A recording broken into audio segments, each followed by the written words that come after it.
Hey Math 8. So we're going to work on the second proof of the Pythagorean theorem today. You'll need glue and also scissors to do this one. First step, cut out the big square and the little square. And remember, you can hit pause at any time to do these things. Once you've cut out the big and the little square, glue them onto a piece of paper like this so that they line up at the bottom with the big square on the left and the little square on the right. What you've done is we're going to call the big square with side length A squared. That's its area. And we will call the little square with side length B squared, because that's its area. So you're going to glue these together so that the bottom forms a straight line. Glue them together on a sheet of paper. What you're doing then is you're taking A squared and B squared, you're putting them together to create A squared plus B squared.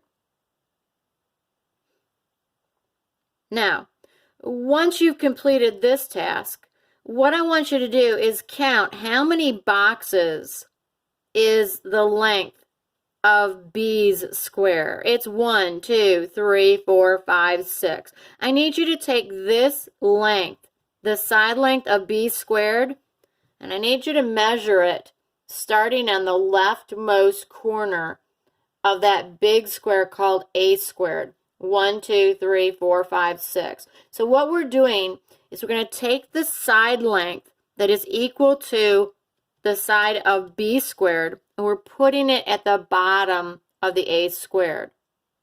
Then, by the way, this length here, the A squared side length, is going to be that same distance down here. So we're putting the length of B on the bottom of the A squared, and we're putting the length of A at the bottom of B squared.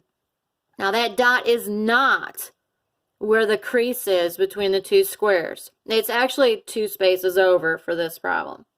So draw a dot there. Then what I need you to do is I need you to draw a line from the corner of B squared to that dot, and from the corner of A squared to that dot.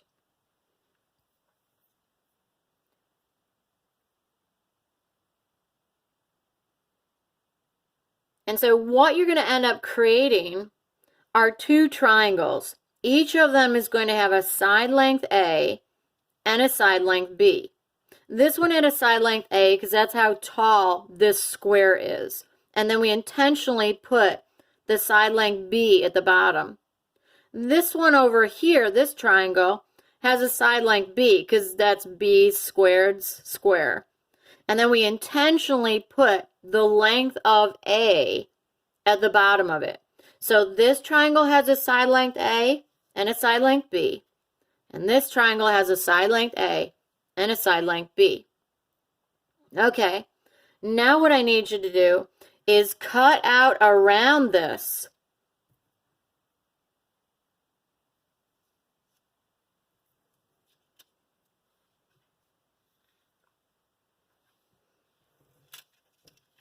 and then also cut along those diagonals.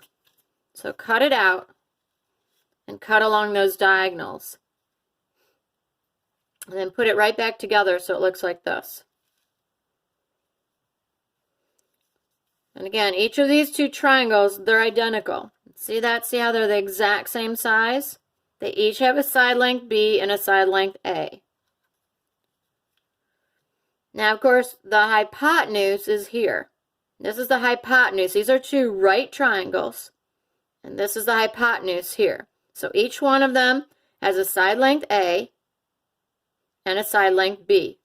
And then they each have a hypotenuse C. Okay, now, this is where the cool math magic takes place.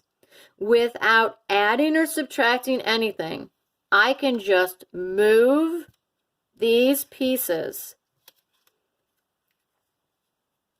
And what I've done is created a square with side length equal to the hypotenuse of those two triangles. Whoa, that was pretty cool, wasn't it? And look, even the grid marks line up, which is super, super cool. So again,